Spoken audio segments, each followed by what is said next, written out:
Bible हे सत्य आहे असे अनेक लोक मानतात. कारण त्यामागे ऐतिहासिक आणि तर्कशुद्ध असे अनेक आधार जगासमोर मांडले गेले आहेत. आणि म्हणूनच ह्याच आधारावर आपण काही महत्त्वाचे मुद्दे पाहूया आणि समजून घेऊया की बायबलने जगावर इतका खोल प्रभाव कसा काय टाकला. सर्वप्रथम, देव आणि मनुष्याचे नाते. बायबलमध्ये देव फक्त एक संकल्पना वाटत नाही. तो इतिहासात कार्यरत असलेला, मनुष्याशी नाते ठेवणारा एक जिवंत व्यक्ती वाटतो. आपण पाहतो की मोशे, दावीद आणि अब्राहम यांसारखे लोक आपल्या भावना व्यक्त करतात.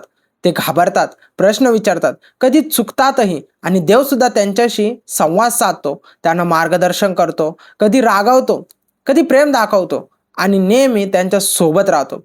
ही एक जिवंत नात्याची अनुभूती आहे. देव आपल्या लोकांवर प्रेम करतो, त्यांना सुरक्षित ठेवतो, त्यांच्यासाठी योजना आखतो आणि त्या पूर्णही करतो.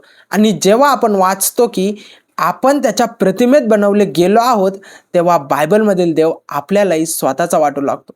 दुसरा मुद्दा, वास्तविक जग. बायबलमधील घटना कोणते काल्पनिक किंवा दंतकथेसारख्या वाटत नाहीत. ते आपल्या वास्तविक इतिहासात, आपल्या समयरेषेत घडलेल्या घटना वाटतात.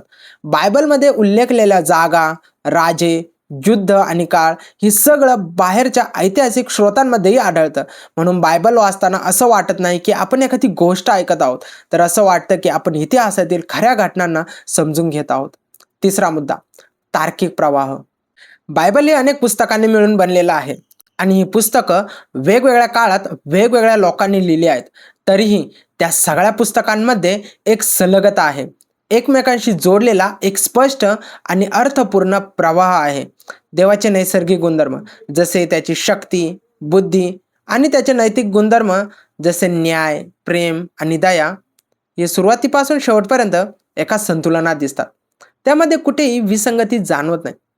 एक उदाहरण बघा, जर देव सर्वशक्तिमान आहे, तर त्याने स्वतःला क्रुसावरून का वाचवले नाही? मनुष्य एवढा साधा विचार करू शकतो, तर मग देवाला हे सुचलं नसेल का? इथेच तर बायबलची खरी सुंदरता दिसून येते. बघा, देवाची निर्मिती अर्थात ही सृष्टी एका ठराविक नियमांमध्ये कार्य करते आणि देव स्वतः त्या नियमांचा भंग करत नाही.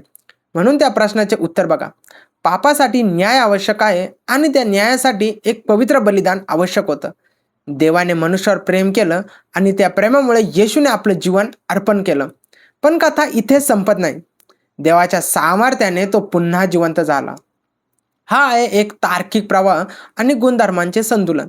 म्हणूनच बायबल हे फक्त एक आध्यात्मिक पुस्तक नाही किंवा ते फक्त एक ऐतिहासिक नोंदही नाही, तर या दोन्हींचा संगम असून एक सुसंगत, तर्कशुद्ध आणि अर्थपूर्ण पुस्तक आहे. आणि म्हणूनच बायबलने जगावर इतका खोल आणि दीर्घकालीन प्रभाव टाकला आहे.